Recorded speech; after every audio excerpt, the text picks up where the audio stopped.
Hello everyone, आप सभी का हमारे चैनल पे स्वागत है। आज के इस वीडियो में हम class 10th mathematics reduce syllabus के अकॉर्डिंग, ठीक है, chapter 3 pair of linear equation in two variables की मोस्ट इंपॉर्टेंट क्वेश्चंस करेंगे। और ये ऐसे क्वेश्चंस मैंने रखे हैं जो सीबीएसई अपने बोर्ड एग्जाम में पूछता है बच्चों से, ठीक है। और सीबीएसई हमेशा कभी भी बहुत टफ क्वेश्चन कभी भी नहीं पूछता है, वो आपसे वो मीडियम रेंज के क्वेश्चन पूछता है, ठीक है। तो उसी हिसाब से मैंने सेट किया है और इसमें प्रीवियस क्वेश्चन भी इंक्लूडेड है। तो वीडियो को पूरा देखना, तभी आपको फ़ायदा मिलेगा। और आपको पहले ही पता है मैंने पूरी एनसीईआरटी करा रखी है और चैप्टर 3 के लिए एनसीईआरटी इनफ है, मैं पहले ही बता चुका हूँ। बट इसके अलावा भी एक्स्ट्रा क्वेश्चन मैंने लिए हैं। तो चलिए वीडियो को स्टार्ट करते हैं। ये जो चैप्टर नंबर आपका 3 है ना, इसमें आपकी जो 3 बेसिक चीज़ें हैं आपको हमेशा लेके चलनी पड़ेंगी। ये ठीक है, जो पेयर ऑफ लीनियर इक्वेशन होता है। लीनियर इक्वेशन क्या होती है? जो हमारे वेरिएबल्स होते हैं, अगर उनकी डिग्री 1 होती है तो उन्हें लीनियर बोला जाता है। पेयर का मतलब होता है जोड़ा, लीनियर का मतलब होता है जिसकी डिग्री 1 हो, ठीक है। और यहाँ पर वेरिएबल होंगे 2, ठीक है। वो वेरिएबल कुछ भी हो सकते हैं, X Y U V anything, ठीक है, ए बी। सो वेरिएबल कुछ भी हो सकता है। तो 2 तरीके के मेथड होते हैं हमारे पास पेयर ऑफ लीनियर इक्वेशन को सॉल्व करने के। एक तो मेथड होता है आपका ग्राफिकल मेथड और एक होता है आपका बाय एल्जेब्रिक मेथड, ठीक है। सो ग्राफिकल मेथड से भी क्वेश्चन ज़रूर पूछा जाएगा। ये तीसरा चैप्टर बड़ा लेंथी भी है और इस पर क्वेश्चन बहुत ज़्यादा आता है, बहुत ज़्यादा क्वेश्चन पूछा जाएगा, काफ़ी स्कोर करने वाला चैप्टर है ये। तो अगर मैं बात करूँ में 3 कॉन्सेप्ट हैं, ठीक है ना, और तीनों पर क्वेश्चन पूछे जाते हैं। कब? जब पैरेलल होगा, जब इंटरसेक्टिंग करेगा, जब कोइंसाइड होगा, इस पर बेस्ड क्वेश्चन आता है। सो आपको पता है अगर आपके पास 2 पेयर ऑफ लीनियर इक्वेशन है, एक है a1x, ये पहली है,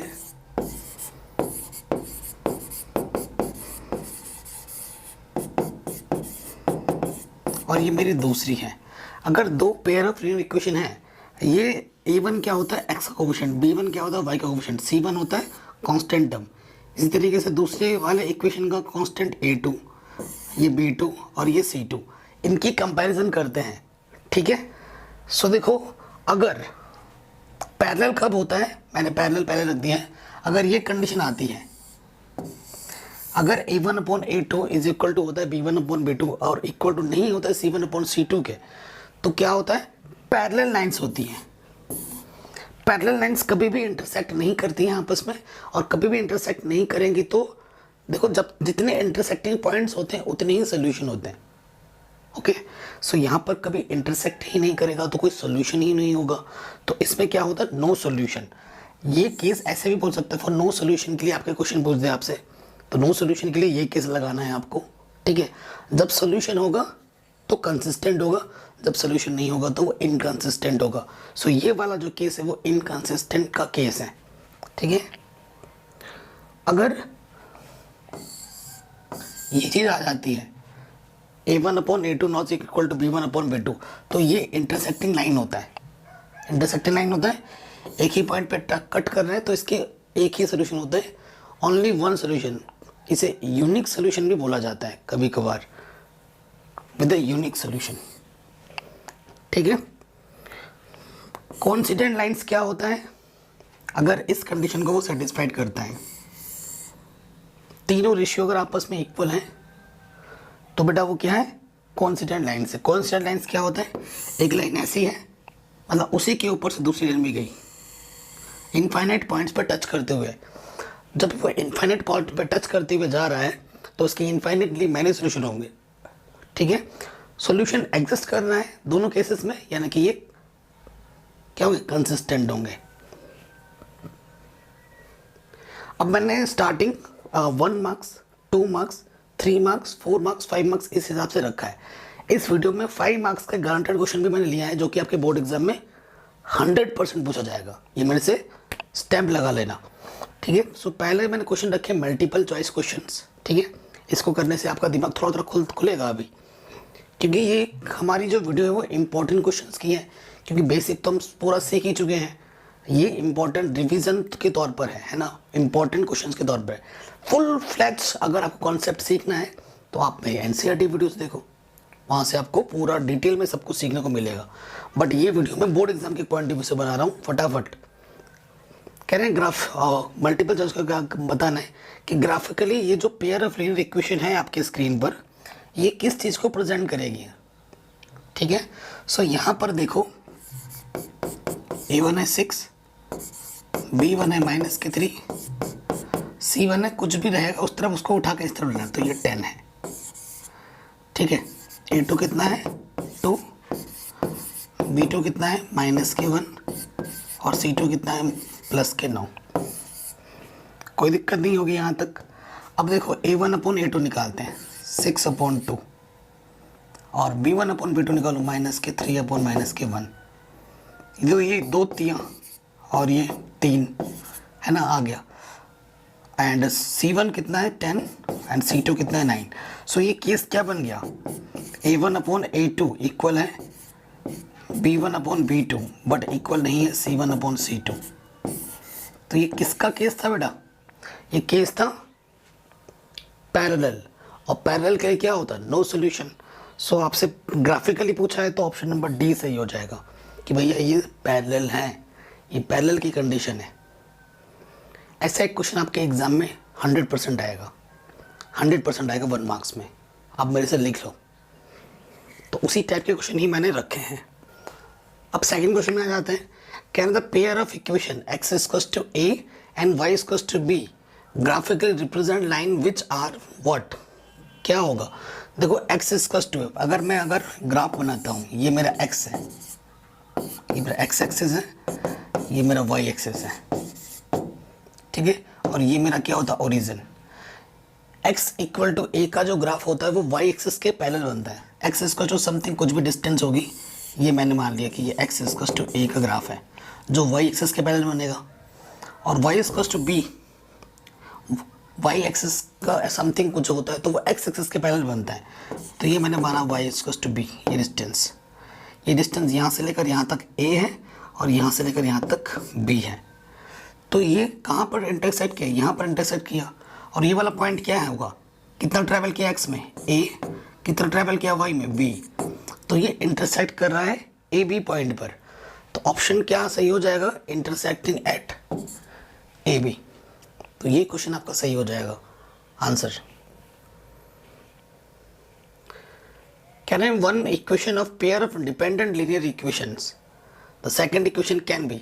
देखो ढंग से देखना, ये इक्वेशन आपको गिवन है, इसका डिपेंडेंट दूसरा इक्वेशन क्या हो सकता है।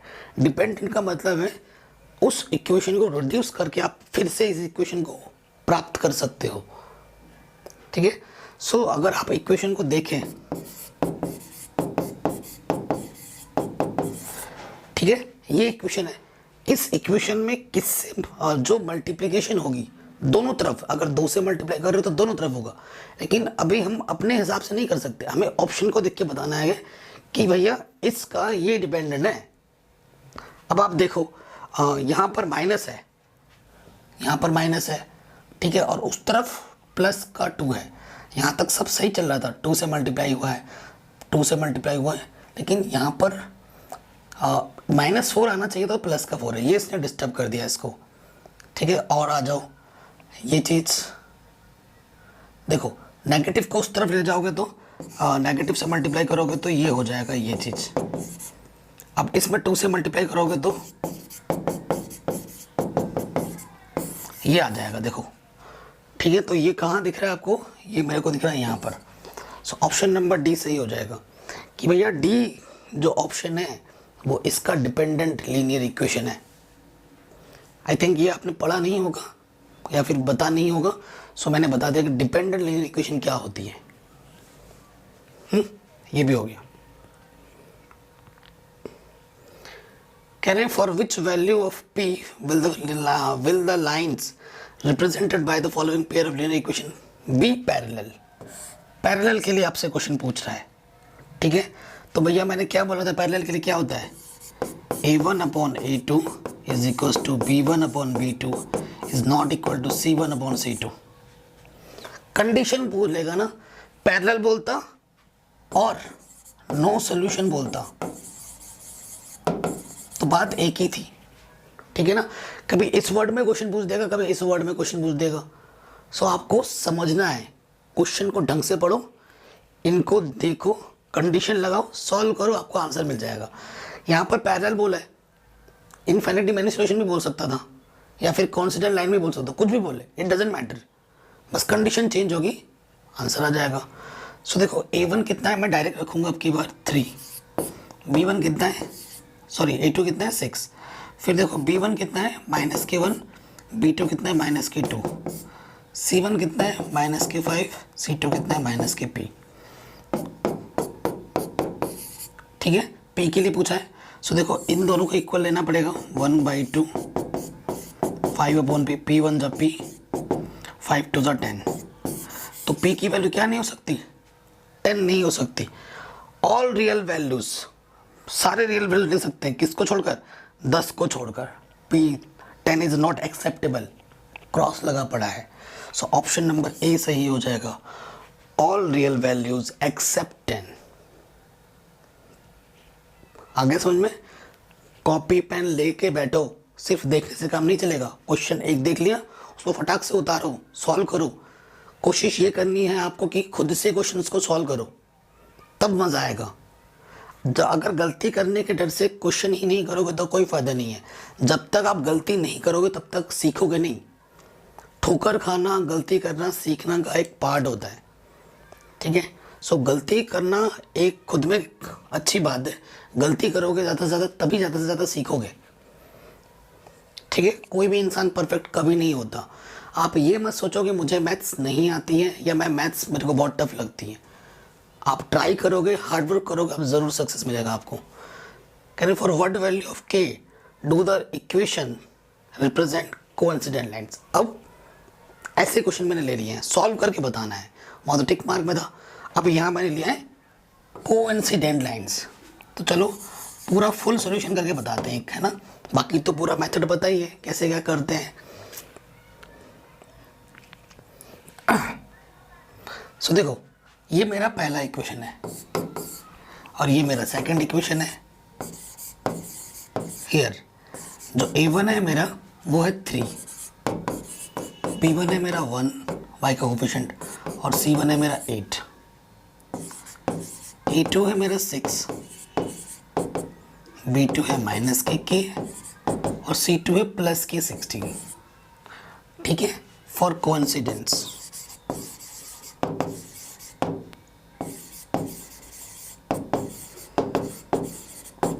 कोइंसिडेंट लाइंस, कोइंसिडेंट लाइन बोला या फिर यहाँ पर ये बोल सकता था infinitely many solution, infinitely many solution, क्योंकि कोइंसिडेंट लाइंस में इन्फिनिटली मैनी सॉल्यूशन होता है, ठीक है। सो ये वर्ड भी बोल सकता था वो आपसे। तो कोइंसिडेंट लाइंस के लिए कंडीशन क्या होती है,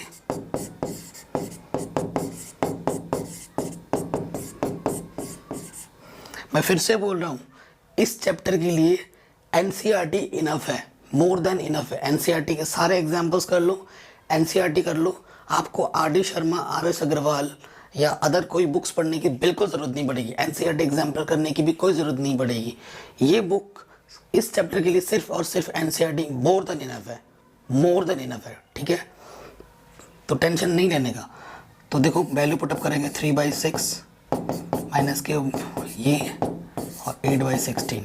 सो सारी चीज़ आपस में इक्वल होती है, इन दोनों को ले लो इक्वल। सो 1/2 आ जाएगा, उधर से 1/k, k 1 जा के 2 1 जा 2। सो k की वैल्यू कितनी आ जाएगी, 2 आ जाएगी, ठीक है। k की वैल्यू कितनी आ गई, 2। इसी टाइप के क्वेश्चन मैंने कुछ ज़्यादा ही ले लिए हैं, क्यों, क्योंकि ये बार बार पूछे जाते हैं। ये ऐसे क्वेश्चन है जो कि एग्जाम में 100% मोहर लगा के दे रहा हूँ मैं, आएगा ही आएगा, ठीक है। आप कहोगे सर बार बार क्यों ले रहे हो, अब 1-2 क्वेश्चन और करेंगे, उसके बाद नेक्स्ट टाइम में मूव करेंगे। ये क्वेश्चन हमसे क्या बोल रहे हैं, थोड़ा सा अलग है। कह रहे 2 lines given to be parallel, हमारे पास 2 लाइन ऐसे हैं जो कि बोले गए हैं कि वो पैरेलल होंगे। एक लाइन आपको गिवन है तो दूसरी लाइन क्या होगी, बस क्वेश्चन है ना 1 मार्क्स में। आपको एक लाइन गिवन दे रखा है, क्या है वो, 4x + 3y = 14, ठीक है। अब ये पहली इक्वेशन है, दूसरी इक्वेशन आपको आंसर में क्या चाहिए वो लिखनी है आपको। देखो क्या बोला है इसने, पैरेलल बोला है। पैरेलल की कंडीशन क्या होती है, पहले तो वो पता होनी चाहिए आपको। पैरेलल की कंडीशन क्या होती है, A1/A2 B1/B2 not equal to C1/C2। ठीक है, सो देखो इसके इनफाइनाइटली मैनी आंसर्स हैं, इतने आंसर्स हैं आपकी पूरी ज़िंदगी ख़त्म हो जाएगी लिखते रहोगे लेकिन आंसर्स ख़त्म नहीं होंगे। सो देखो सोचना क्या, A1 और A2 का रेशियो बराबर होना चाहिए। सो यहाँ पर 4 है तो मैं क्या कर देता हूँ 8x लिख देता हूँ, इन दोनों में सेम से मल्टीप्लाई कर दी 2 से, और 6y, ये 14 है तो इधर मैं क्या करता हूँ 44 कर देता हूँ। अब आप लगाओगे इस कंडीशन को ये पूरा फुलफिल कर रहा होगा। इनका रेशियो सेम रखना है, इनका रेशियो डिफरेंट रखना है, कुछ डिफरेंट वैल्यू पुट अप कर दो, हो गया आंसर 1 मार्क्स में। ठीक है, अब आपको सॉल्यूशन ये मैं नहीं करूँगा, ये आप खुद करके मेरे को कमेंट करके बताओगे कि सर ये वाला पैरेलल है, कोइंसाइड है या फिर इंटरसेक्टिंग है। जो बच्चा कमेंट करके सही आंसर देगा उसको मैं रिप्लाई करूँगा और उसका नेक्स्ट वीडियो में नाम लूँगा। वो चेक करना है, इसमें चेक करना है कि सर ये पैरेलल होगा या कोइंसिडेंट होगा या इंटरसेक्टिंग होगा। अगर A1/A2 not equal to B1/B2 आएगा तो इंटरसेक्टिंग, तीनों रेशियो इक्वल आएंगे तो कोइंसिडेंट, पहले दो इक्वल आएंगे तीसरा इक्वल नहीं आएगा तो पैरेलल। अब बताओ क्या होगा, कमेंट करो।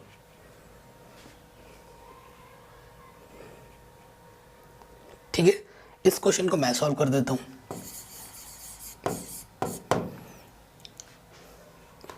यहां पर एक एक अननोन वेरिएबल आ रहा है, दो दो अननोन वेरिएबल भी आ सकते हैं ए और बी। ठीक है, ऐसे क्वेश्चंस आपके एनसीईआरटी में हैं, मैं इसीलिए पहले ही बोल चुका हूँ एनसीईआरटी के क्वेश्चन ज़्यादा इंपॉर्टेंट है, मोस्ट इंपॉर्टेंट है। और कौन कौन से क्वेश्चन इंपॉर्टेंट है वो पहले ही मैं टिक मार्क करवा चुका हूँ। कह रहे find c if the system of equations has infinitely many solution, infinitely many solution. So देखो हियर A1 कितना है C, A2 कितना है 3 एंड B2 कितना है 3 माइनस C। क्या कर रहा हूँ मैं, ये B1 C1 था है ना, ये B1 C1 था, A2 लिख दिया, sorry guys.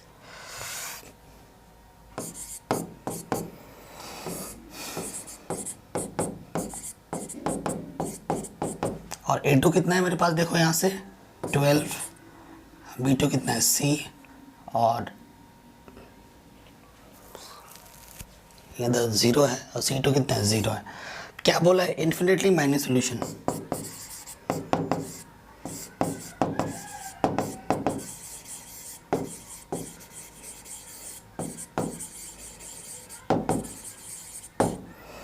Infinity many solution के लिए क्या होता है,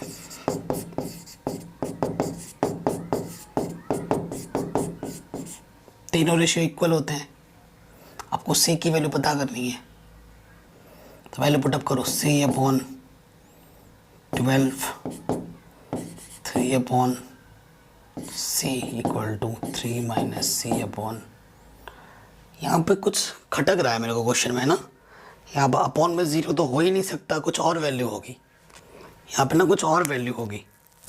ठीक है, कुछ भी होगा यहाँ पर 4 to समथिंग कुछ होगा यहाँ पर, बट 0 तो नहीं होगा, इतना कॉन्फिडेंट है। क्योंकि किसी के रेशियो में अगर 0 हो जाता है ना तो वो अनडिफाइन होता है, which is not acceptable, which is not defined. So here 0 is not possible, but don't worry क्योंकि तीनों रेशियो इक्वल है, मैं इन दोनों को लेके भी काम चला सकता हूँ, है ना।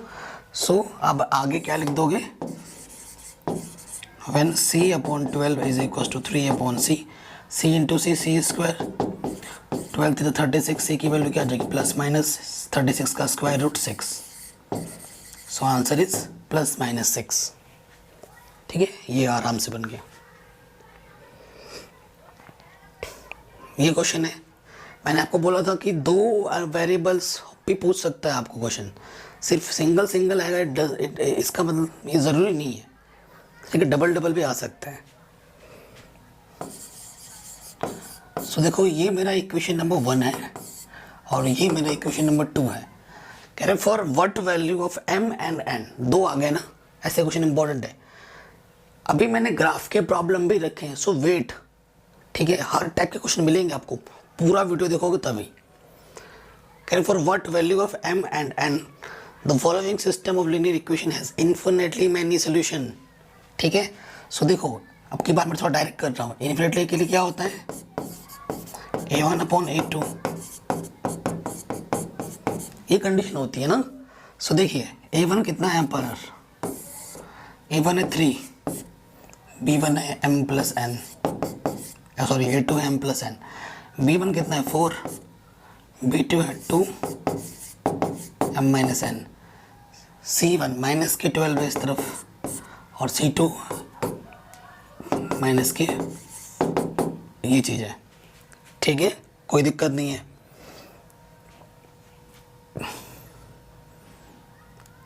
ओके, अब देखिए इससे सो कैंसिल कर सकते हैं, 2 2 है ना। सो देखो मल्टीप्लाई करो, इससे इसकी मल्टीप्लाई करेंगे तो आ जाएगा 3m माइनस के 3n, 2m प्लस 2n, तो इधर आ जाएगा 3m माइनस के 2m और 2n प्लस के 3n, तो यहाँ से आ जाएगा m इक्वल टू 5n। ये मेरा पहला इक्वेशन आ गया। ठीक है, अब इसको जब मैंने इक्वल लिया था तब मुझे ये मिला अगेन। ठीक है, आप इसको और इसको भी ले सकते हो इक्वल।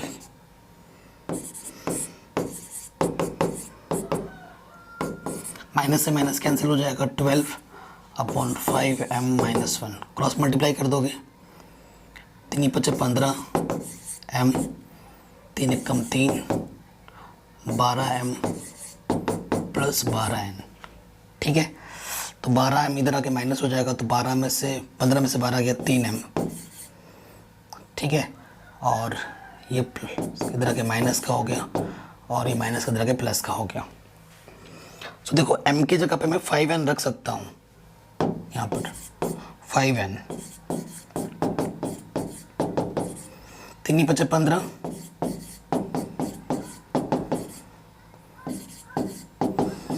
3 1 3, सो n की वैल्यू कितनी आ गई 1। n की वैल्यू यहाँ पर रख दो, सो m की वैल्यू क्या आ जाएगी 5 × 1, सो m की वैल्यू आ जाएगी 5। आंसर यही आपसे पूछा था, आराम से हो गया। ठीक है, तो ये क्वेश्चन भी आपका आराम से बन गया। ऐसे क्वेश्चन बोर्ड एग्जाम में ज़रूर पूछे जाएंगे आपसे। ठीक, अब इस क्वेश्चंस का आंसर भी आप खुद कमेंट करोगे, क्योंकि इतने सारे मैंने क्वेश्चंस आपको प्रैक्टिस करवा दिए हैं। अब ये आपको बताना है कि ये क्या होगा। यूनिक कब होता है, इंटरसेक्टिंग जब आएगा। इन्फिनिटी मैनी कब होता है, जब कोइंसाइड लाइंस आएंगे। और नो सॉल्यूशंस कब होगा, जब पैरेलल होगा। सो अब बताओ कि सर ये क्या है। ठीक है, कमेंट करो आप।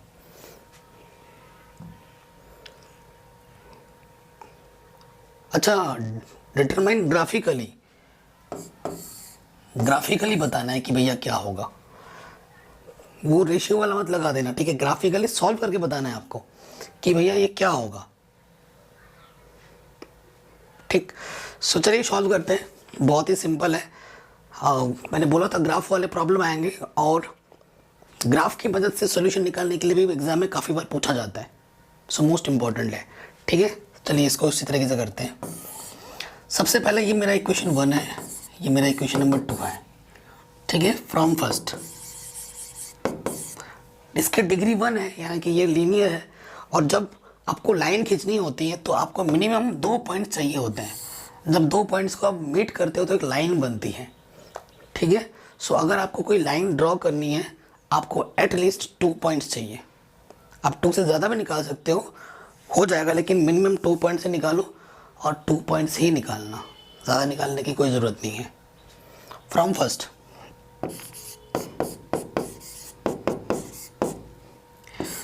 सो सबसे बढ़िया तरीका ये होता है। ठीक है, यहाँ x लिखो, यहाँ y लिखो। एक बार x 0 मानना, एक बार y 0 मानना, मैक्सिमम प्रॉब्लम आपकी इजी हो जाएगी। देखो अगर x में 0 मानता हूँ, x हट जाएगा, तो y की वैल्यू क्या आ जाएगी -7। ठीक है, अगर मैं y को 0 मानता हूँ, सो x की वैल्यू आ जाएगी 7/3। ठीक है, 7/3 आ जाएगी। सो ऐसे क्वेश्चनों में मैं आपको बता दूं, पॉइंट्स वाले अगर आते हैं आ रहे हैं तो कोई दिक्कत वाली बात है नहीं वैसे, बट मैं आपको सजेस्ट करूंगा कि आप ऐसे वैल्यू लेट करना ताकि वो आपको फुल मतलब इंटीजर दे दे। इंटीजर आने चाहिए, इंटीजर आराम से ग्राफ में दिख जाते हैं, पॉइंट्स में सोल्यूशन निकलना थोड़ा सा डिफिकल्ट हो जाता है।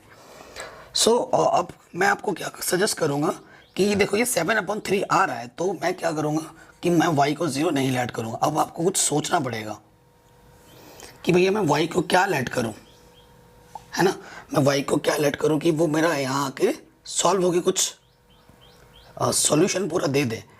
ठीक है, 3 से डिवाइड होगा। मैं y को 5 लेट कर सकता हूँ, मैंने y को 5 लेट कर लिया, तो ये -5 है, उधर जाके क्या हो जाएगा +5, 7 और 5 12, ठीक है 12, 3 चौके 12, तो यहाँ 4 आ जाएगा।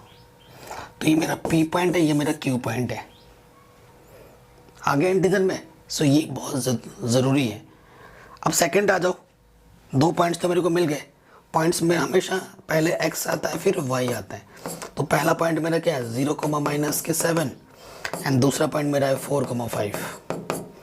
जो वैल्यू आप एक बार लेट कर चुके हो उसको दोबारा आप लेट नहीं कर सकते। x आपने पहले 0 मान लिया उस इक्वेशन में, तो आप दोबारा x 0 नहीं मान सकते, या दोबारा y की वैल्यू -7 नहीं मान सकते, क्योंकि मानोगे तो फिर से वही आ जाएगा। तो वो 2 पॉइंट्स का वो तो एक ही पॉइंट होगा।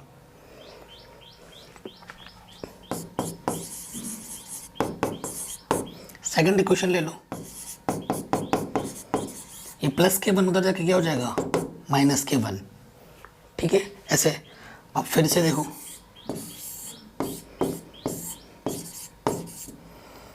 ठीक, अब देखो यहाँ से क्या हो जाएगा,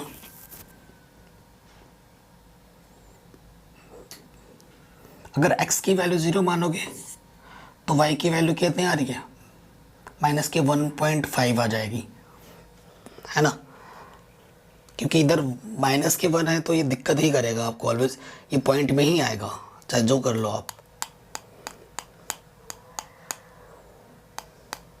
ठीक है, सो 5 बट्टे में चला जाएगा, 5 दूनी 10, ठीक है, तो पॉइंट में आ जाएगा 0.2, ठीक है 0.220।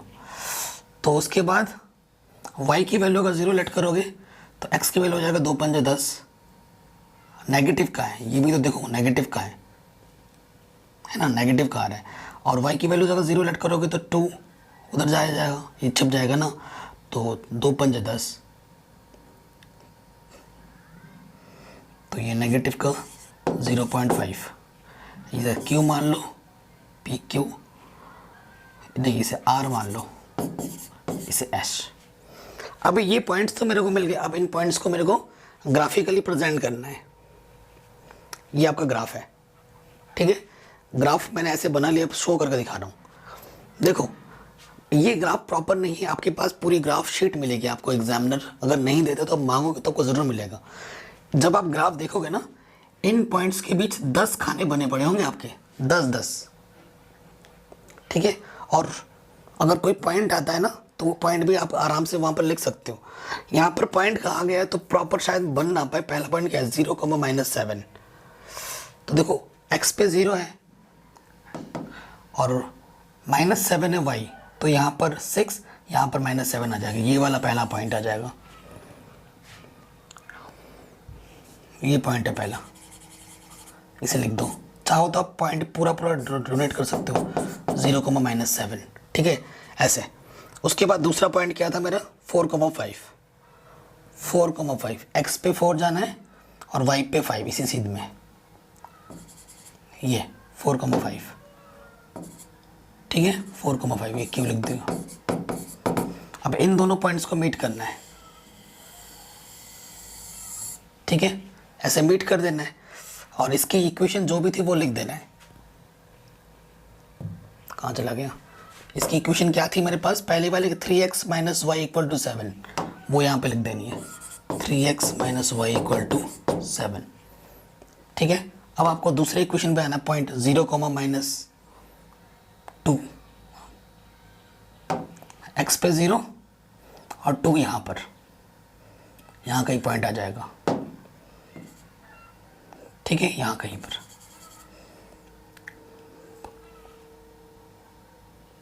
ये पहला पॉइंट, ठीक है, y माइनस में। फिर दूसरा वाला पॉइंट कितना है, देखो दूसरा वाला पॉइंट क्या है, x पे 0.5, y पे 0। गलत कर रहा हूँ मैं, ठीक है। ये वाला पॉइंट x पे 0 था, x पे 0 था, y पे इतना था ना, सॉरी गलत कर दिया हमने। x पे 0 तो ये वाला पॉइंट इधर है, यहाँ पर, यहाँ पर आएगा पहला। और दूसरा वाला पॉइंट कितना है मेरे पास, देखो x पे 0.5, y पे 0, यहाँ पर आ जाएगा, ठीक है। और यहीं पे आ जाएगा, y तो मेरा 0 है। सो इन दोनों पॉइंट्स को मिलाते हुए हमें क्या खींच देनी है, लाइन ऐसे। तो यहाँ कहीं पर आके कट करेगा, ठीक है। सो एक ही पॉइंट पे ये कट करेगा, तो ये इंटरसेक्टिंग है। ये क्या है, इंटरसेक्टिंग है। अगर आपको पॉइंट निकालना है, ये ग्राफ उतना प्रॉपर बना नहीं है, सो अगर आपसे सोल्यूशन पूछता तो ये वाला जो इंटरसेक्टिंग पॉइंट मिला ना, ये मेरा सोल्यूशन वाला पॉइंट है। ये मेरा क्या होता, सोल्यूशन। फिर कैसे चेक करता मैं, एक्स पे कितना कट हुआ और वाई पे कितना कट हुआ, वो मैं देखता, ठीक है। एक्स पे जितना कट जाता वो मेरा एक्स का सोल्यूशन देता, और वाई पे जितना डिस्टेंस कवर करता वो मेरा वाई का सोल्यूशन देता, ठीक है। तो इस तरीके से दिखा जाएगा ग्राफ वाले प्रॉब्लम को। आगे बढ़ते हैं नेक्स्ट क्वेश्चन। ये क्वेश्चन आपके एनसीईआरटी का प्रॉब्लम है। इस क्वेश्चन को काफ़ी बार बोर्ड एग्जाम ने पूछा है, काफ़ी बार, ठीक है। तो ये क्वेश्चन आई थिंक 3.2 एक्सरसाइज का क्वेश्चन है, क्वेश्चन नंबर 4 या 5। तो इसी में इसको भी ग्राफ की मदद से ही सॉल्व करना है, ठीक है ना। सो मैं आपसे रिकमेंड करूँगा इस क्वेश्चन को आप खुद से ट्राई करो। अगर आपसे नहीं होता है तो एक्सरसाइज 3.2 मैंने करा रखी है। आपको अगर कोई भी एनसीईआरटी की वीडियोस देखनी है मेरी, आप बस ऐसे सर्च करो क्लास 10th एक्सरसाइज जो भी होगा बाय मैथमेटिक्स एनालिसिस, आपको वीडियो टॉप पे मिलेगी। और वैसे भी मेरे वीडियोस टॉप पे ही आ जाते हैं सर्च करने पर। अगर नहीं आता है तो चैनल का ज़रा नाम लिख दो सर्च लिस्ट में, तो आपको टॉप पे मिल जाएगी, ठीक है। ये जो क्वेश्चंस का ग्राफ बनेगा ना, पॉइंट्स आप निकालोगे, ये ऐसे बनेगा, कुछ ऐसे बनेगा। तो ये जो वर्टिसेस है वो आपको बताने हैं कि ये वर्टिसेस क्या होंगे, और फिर इसको क्या कर देना है, शेड कर देना है। पहले वाले इक्वेशन के लिए पॉइंट निकालोगे, दूसरे वाले इक्वेशन के लिए पॉइंट्स निकालोगे, उसको ड्रॉ करोगे, इंटरसेक्टिंग लाइन ऐसे जा रही होगी, जो रीजन मिलेगा उसको शेड कर देना है। और ये जो वर्टिसेस है उसको बताना है कि ये वर्टिसेस क्या होंगे। हो जाएगा आराम से, ठीक है। तो पॉइंट्स निकालने का, बल्कि पॉइंट्स निकालना इस वाले क्वेश्चन में तो ज़्यादा आसान है।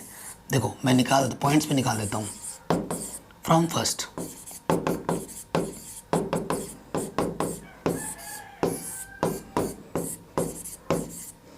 ठीक है, ये चीज़ है। x की वैल्यू 0 मानोगे, 3 दूनी 6, y की वैल्यू 2 आ जाएगा। y की वैल्यू 0 मानोगे, x की वैल्यू 6 आ जाएगी। तो p Q point from second, ठीक है। सेकेंड इक्वेशन क्या है लिख लो एक बार, 2x - 3y = 12। तो x की वैल्यू 0 मानोगे, 3 चौके 12, माइनस के 4 आ जाएगा। और y की प्लेस पे 0 मानोगे तो 2 छंग 12, तो 6,0 आ जाएगा। 6,0 6,0 दोनों में है, तो इसका सोल्यूशन पॉइंट है।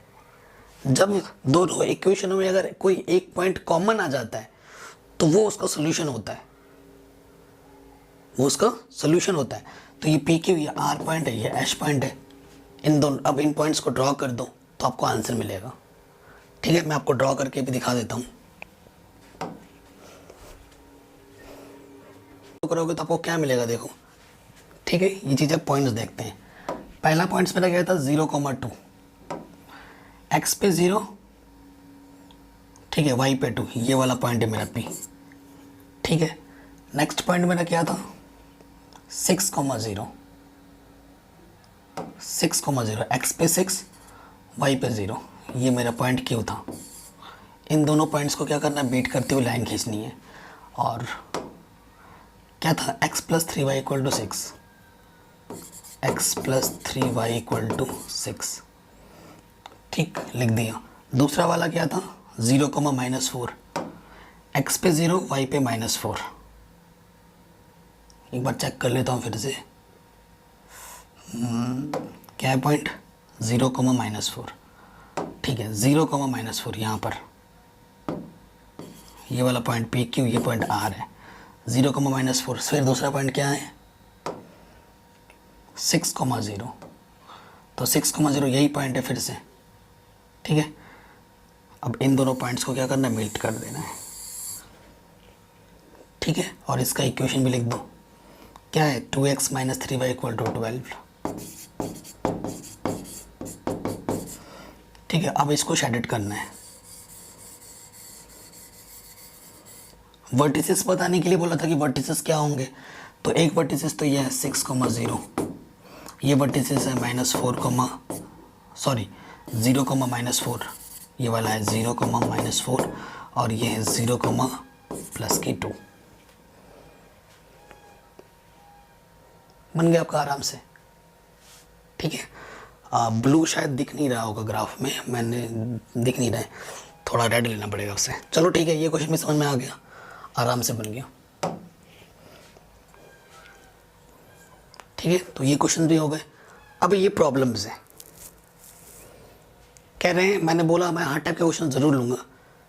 फिक्स्ड वाले प्रॉब्लम है, फिक्स चार्ज से रेडी, ऐसे क्वेश्चन भी आ जाते हैं 2 मार्क्स में, 3 मार्क्स में। सो क्वेश्चन क्या बोला, a lending library has a fix charge for the first 3 days and additional charge for each day thereafter. मतलब फिक्स चार्ज है, एक लिमिट पीरियड के लिए इतना रुपये, उसके बाद अगर एक्स्ट्रा लेते हो तो उसके लिए आपको एक्स्ट्रा चार्जेस पे करने पड़ते हैं। कह रहे हैं Srishti paid 27 for a book kept for 7 days while Rekha paid 21 rupee for kept for 5 days. Find fixed charge and the additional charge paid by them. 3 दिन का फिक्स है। ठीक है, 3 दिन का फिक्स है। Late fix charge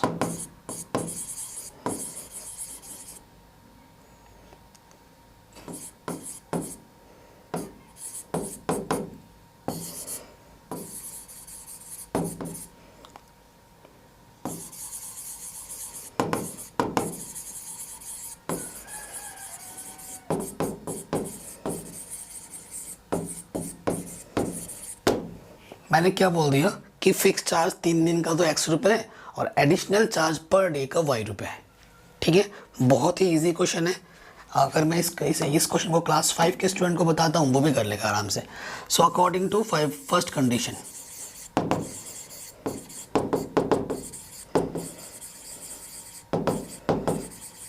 according to first condition क्या बोला है, Srishti paid 27 rupee kept for 7 days। 7 days के लिए अगर बोल रहा है ना, मैं शॉर्ट में ही कर रहा हूँ, थोड़ा बहुत समझ रहे हो, फॉर 7 days ऐसे लिख देना आप। ठीक है, 7 days के लिए क्या होगा, 3 दिन फिक्स हो गया और 4 एक्स्ट्रा दिन आ गए, तो 4 एक्स्ट्रा दिन के लिए y रुपये, 4y, कितने रुपए देना पड़ रहा है उसको, 27 है ना। 3 दिन का फिक्स x और 4 एक्स्ट्रा दिए हुए हर एक दिन का y रुपये, तो 4 दिन का कितना होगा, 4y। दोनों को ऐड करने पे वो कितना रुपए देगा, 27 देगी ना। फिर according to second condition, second condition में कितना, 21 रुपी फॉर 5 days। 5 days में 3 दिन फिक्स हो गया, एक्स्ट्रा कितना हुआ, 2 दिन, 2 दिन का कितना हो जाएगा, 2y, तो ये कितना है, 21। इन दोनों इक्वेशन को सॉल्व कर लो।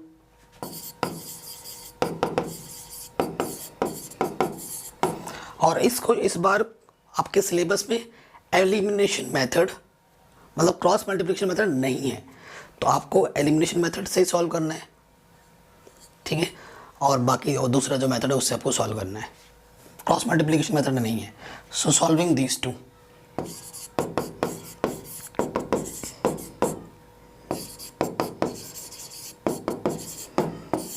जब सेम साइन होता है तो माइनस करते हैं, माइनस करने पे साइन चेंज होता है, प्लस का माइनस, प्लस का माइनस,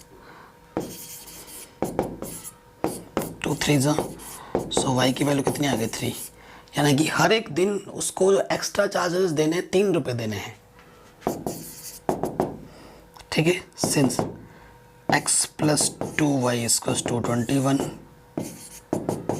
y की वैल्यू कितनी है 3 है,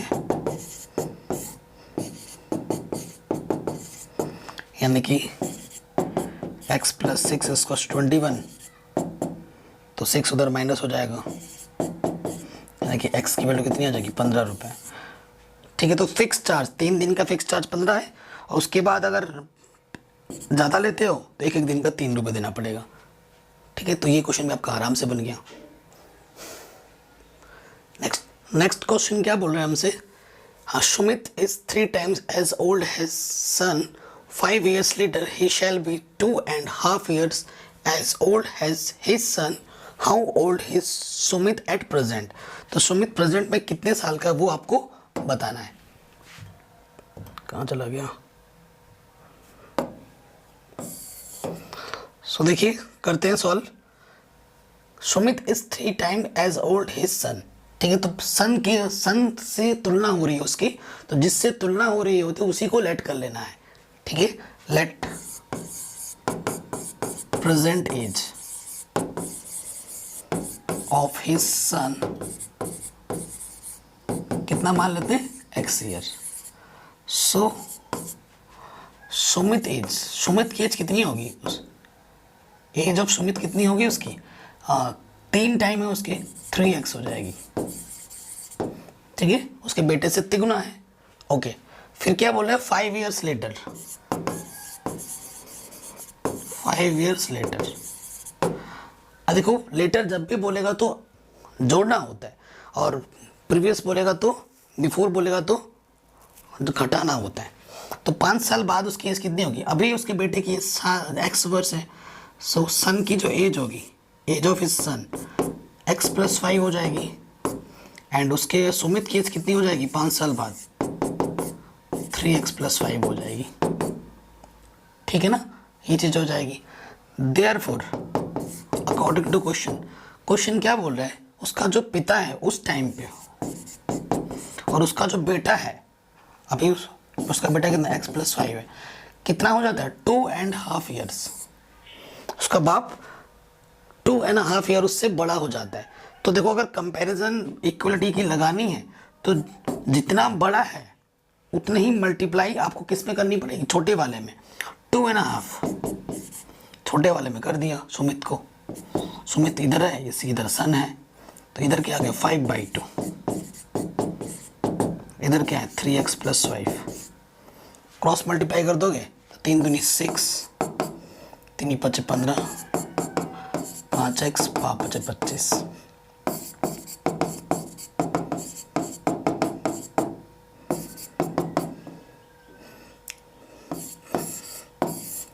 ठीक है, तो x कितना आ गया 10 आ गया। सुमित की एज निकालनी थी, 3 × 10 यानी कि 30। तो सुमित की एज कितनी है 30 साल है प्रेजेंट में, आराम से हो गया। ऐसे क्वेश्चन भी बोर्ड एग्जाम में पूछे जाते हैं, हर टाइप का क्वेश्चन लिया है मैंने इसीलिए। ठीक है, तो ये क्वेश्चन भी हमारा आराम से बन गया। आगे बढ़ते हैं, नेक्स्ट क्वेश्चन फ्रैक्शन से रिलेटेड। ये भी काफ़ी पूछा जाता है, ये क्वेश्चन इजी है लेकिन आता ज़रूर है एग्जाम में। कह रहे हैं fraction becomes 1/3 when 2 is subtracted from the numerator and it's become 1/2 when 1 subtracted from the denominator. Find the fraction. ठीक है, सो देखो फ्रैक्शन क्या होता है, let fraction x upon y। मैंने फ्रैक्शन को x अपॉन y मान लिया। ये क्या होता है,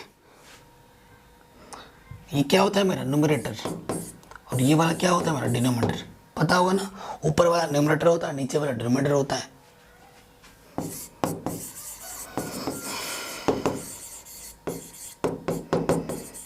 अकॉर्डिंग टू फर्स्ट कंडीशन, पूरा लिख दे रहा हूं मैं। क्या बोला है कि जो आपका फ्रैक्शन है, फ्रैक्शन बन जाता है 1/3 when 2 is subtracted from numerator and जब न्यूमरेटर से 2 माइनस किया जाता है तो। ठीक है, क्रॉस मल्टीप्लाई कर दूं,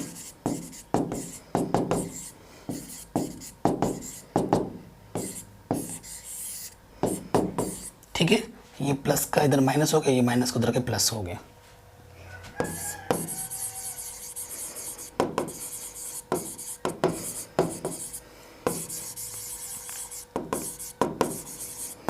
सेकंड कंडीशन में क्या होता है कि it becomes 1/2 if subtracted 1 is subtracted from denominator. Denominator से अगर 1 सब्ट्रैक्ट किया जाता है तो y माइनस एक कम y माइनस एक, सॉरी गाइस, ठीक है, ये चीज आ गई इक्वेशन नंबर 2। ये इक्वेशन नंबर 1 है, ये इक्वेशन नंबर 2 है। अब हमें इन दोनों को क्या करना है, सॉल्व करना है। थोड़ा सा इरेज करेंगे।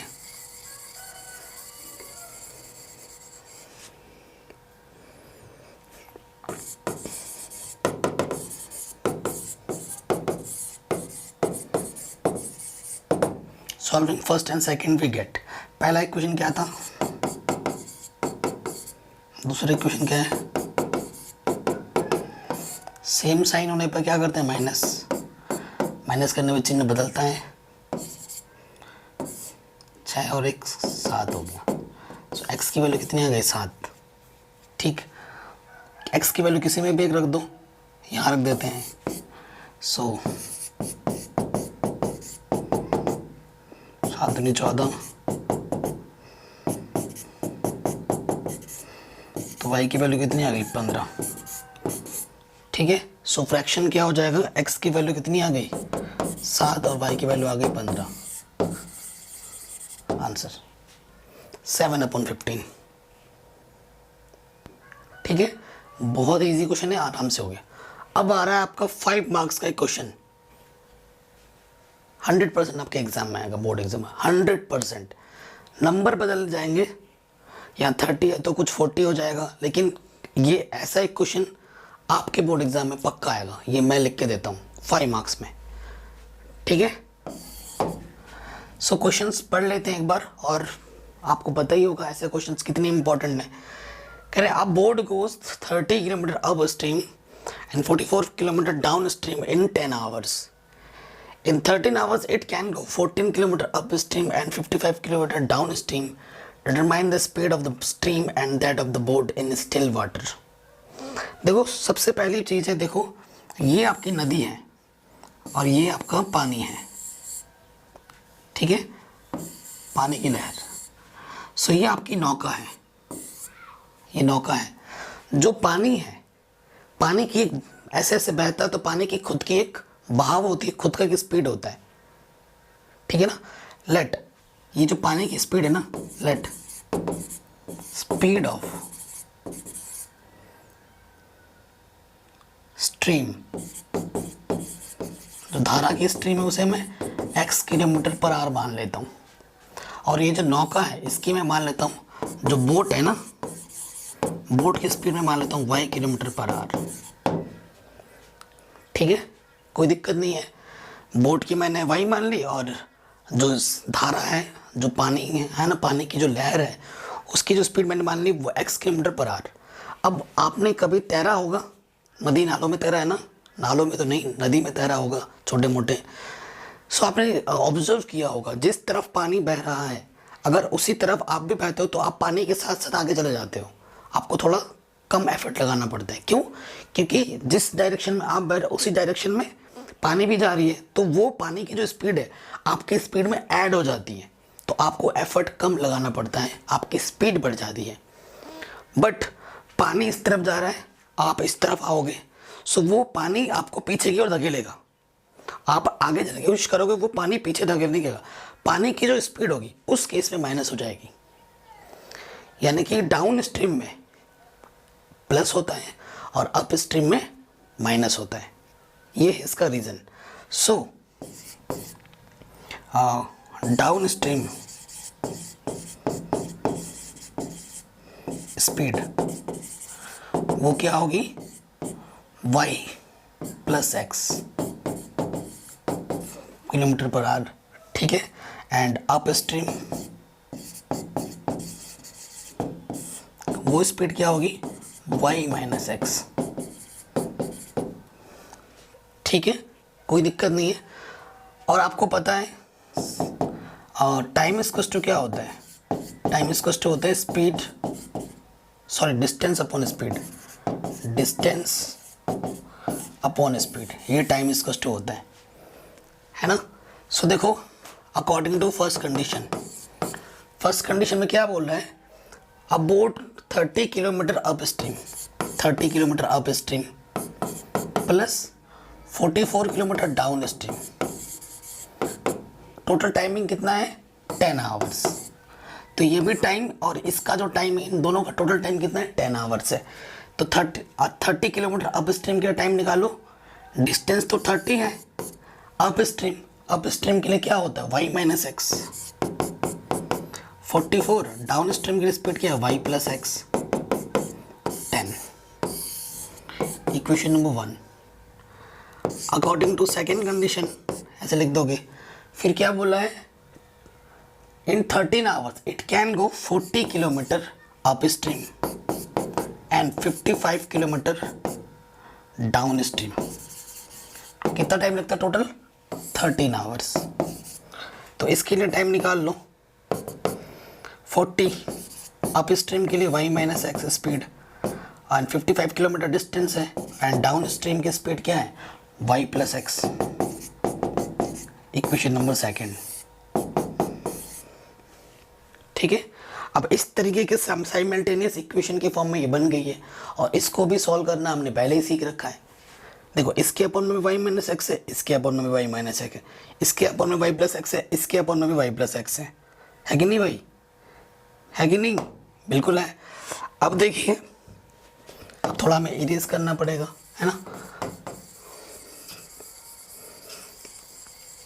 अब क्या करना है, अब इसको सॉल्व करो और आंसर मिल जाएगा आपको। ये 5 मार्क का गारंटेड क्वेश्चन है, आपके बोर्ड एग्जाम में आपको पक्का मिलेगा ये क्वेश्चन। ठीक है, सो देखिए अब हम इसको सॉल्व करेंगे। Solving first and 2, let 1 upon 1 के अपॉन में ना 1 upon y minus x equals to a and y plus X equals to b। ठीक है, ये a b लेट कर लोगे। सो इक्वेशन फर्स्ट रिड्यूस होकर क्या हो जाएगा, ये हो जाएगा 30a plus 44b is equals to 10। Equation number 3। और सेकंड इक्वेशन रिड्यूस होकर क्या हो जाएगा, from second 40a plus 55b is equals to 13, ये फोर्थ आ जाएगा। सॉल्विंग थर्ड एंड फोर्थ, पहले आपको यहाँ से a और b की वैल्यू निकालनी होगी, फिर वो आप यहाँ रखोगे तब बात बनेगी। तो इसको हटाना आसान होगा, इसमें 40 से मल्टीप्लाई कर दो और इसको 30 से, है ना। तो 4 3 12, पीछे से 2 0, 4 चौक को 16, हासिल लगा 1, 4 चौक को 16 और 1 17, 4 1 कम 4, 400, 3 से मल्टीप्लाई करेंगे, 3 बचे 15, हासिल लगा 1, 3 बचे 15 और 1 16, 13 39, सेम साइन होने पे माइनस करते हैं, चिन्ह बदलता है। 6 में से 5 गया 1, 7 में से आ गया 1। ठीक है, 120 बराबर 10, 0 से 0 कटा तो b की वैल्यू क्या आ गई 1/11। b की वैल्यू क्या आ गई 1/11। ठीक है, थोड़ा इरेज करना पड़ेगा।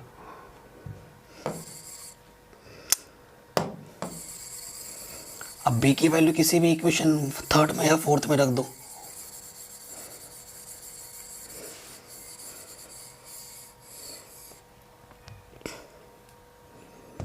ठीक है, b की वैल्यू में क्या रख देता हूँ, यहाँ रख देता हूँ 30a 44, b की वैल्यू डायरेक्ट रख दी मैंने 10, 4 टाइम्स, उधर जाके क्या हो जाएगा, ये माइनस 10 में से 4 घटाओगे तो 6, a की वैल्यू क्या आ जाएगी 6/30, 6 कम 6 6 5 30, a की वैल्यू आ जाएगी 1/5। a की वैल्यू एंड b की वैल्यू यहाँ रखो। ठीक है, यहाँ से since 1/y minus x equals to a, so y minus x, a की वैल्यू है 1/5, यहाँ से आ जाएगा y minus x equals to 5। Equation number इसे मैं ए बोल देता हूँ, क्रॉस मल्टीप्लाई कर दिया, ठीक है। और b की वैल्यू यहाँ रख दो, यहाँ रखना है। सो यहाँ से क्या हो जाएगा 1/y plus X equals to 1/11, y plus X equals to 11। Equation number B, ये इक्वेशन बी है, ये इक्वेशन ए है। इन दोनों को सॉल्व करो, आंसर मिल जाएगा।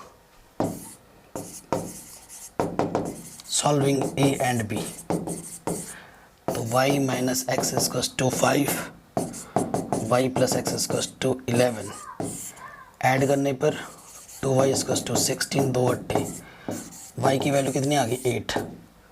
तो जो बोट की स्पीड है वो 8 किलोमीटर पर प्रति घंटा है, 8 kilometre per hour. And y की वैल्यू यहाँ रख दो, सो x की वैल्यू कितनी आ जाएगी 3। सो जो स्ट्रीम की जो स्पीड है, जो लहरों की जो स्पीड है वो कितनी है 3 किलोमीटर प्रति घंटा, 3 किलोमीटर पर आवर। तो ये क्वेश्चन आपके बोर्ड एग्जाम में पक्का आएगा। अगले क्वेश्चन पे आ जाते हैं। जबरदस्त क्वेश्चन है ये, क्वेश्चन भी काफी बार बोर्ड एग्जाम में पूछा गया है। देखो क्वेश्चन पढ़ लेते हैं पहले।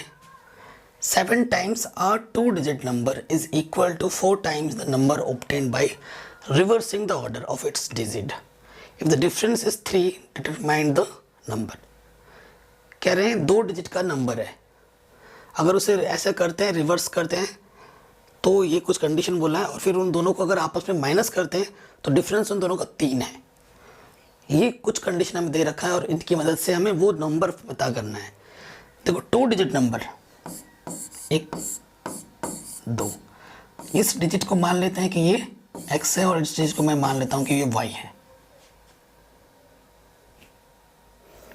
ठीक है। इसको मैंने x मान लिया, उसको मैंने y मान लिया। क्लियर, कोई दिक्कत नहीं है। अब क्या है देखो, स्टैंडर्ड फॉर्म जो होता है, standard form of 2 digit number वो हो जाएगा 10y plus x. X unit place का होगा, ये यूनिट प्लेस है और ये 10 प्लेस है, ठीक है। अगर आप कोई सा भी नंबर सोच रहे हैं, फॉर एग्जाम्पल जैसे मैंने 56 सोच लिया, सो अगर यहाँ पर y के प्लेस पे 5 है और x के प्लेस पे 6 है, ठीक है। सो अगर ये यहाँ पर रख के देखोगे, y के प्लेस पे 5 रखो और x के प्लेस पे 6 रखो, 56 ही आएगा। सो एनी 2 डिजिट नंबर, दुनिया का कोई भी 2 डिजिट नंबर इस फॉर्म में ज़रूर होगा। तो ये मेरा स्टैंडर्ड फॉर्म आ गया, स्टैंडर्ड फॉर्म, ठीक है। अगर मैं रिवर्स करता हूँ, रिवर्सिंग द ऑर्डर, तो अगर मैं रिवर्स करता हूँ ऑर्डर, तो यहाँ 10x हो जाएगा और इधर y हो जाएगा, ठीक है। अकॉर्डिंग टू क्वेश्चन क्या बोल रहा है, 7 times a 2 digit number is equal to 4 times number obtained by reversing the order of its digit. 7 times, इसका 7 times और इसका 4 टाइम्स रिवर्स करने वाला आपस में इक्वल है, ये बोला है क्वेश्चन ने। तो मल्टीप्लाई करो, 70y 7x 40x 4y, तो 70 में से 4 घटाएंगे तो कितना हो जाएगा 66y, और इधर जाएगा तो यह आ जाएगा 33x, 11 6 11 3 33, 11 छंग 66, तो x इक्वल्स टू क्या आ जाएगा 2y। ये क्वेश्चन नंबर मैं ए बोल देता हूँ, ठीक है। x इक्वल्स टू कितना आ गया 2y। According to question, difference of 2 number, वो कितना बोला है क्वेश्चन में 3 बोला है। क्वेश्चन में डिफरेंस कितना बोला है 3 बोला है, यानी कि इसमें से इसको माइनस करोगे तो कितना आएगा 3 आएगा, यानी कि x minus Y equals to 3। ये मेरा इक्वेशन नंबर बी है। x की वैल्यू यहाँ रख दो, इसकी जगह पर 2y minus Y equal to 3। So y की वैल्यू कितनी आ गई 3। सिंस x इक्वल टू मेरा कितना है 2y है, तो y के प्लेस पे रख दो 3, तो x की वैल्यू कितनी आ गई 6। x की वैल्यू 6 है, y की वैल्यू 3 है, ठीक है। तो यहाँ पर रख देना, ये मेरा स्टैंडर्ड रिजल्ट है। यहाँ रखना है 2 डिजिट नंबर। सो 2 digit number 10y plus x, y कितना है 3, x कितना है 6, तो 30 प्लस 6 यानी कि 36 आंसर। सो आपका आंसर कितना आ जाएगा 36। तो इस तरीके से हमने सारे क्वेश्चन इंपॉर्टेंट कर लिए हैं तीसरे चैप्टर के। आई होप आपको वीडियो अच्छी ज़रूर लगी होगी। अच्छी लगी तो लाइक करें, बुरी लगी तो डिसलाइक कर दो, कोई दिक्कत नहीं है। कमेंट करके ज़रूर बताओ आपको वीडियो कैसी लगी, और वीडियो अच्छी लगी हो तो हर जगह शेयर ज़रूर करना। चैनल पर नए हो तो सब्सक्राइब ज़रूर कर लेना। मिलते हैं आपसे नेक्स्ट वीडियो में। जय हिंद। डिस्क्रिप्शन ज़रूर चेक कर लो।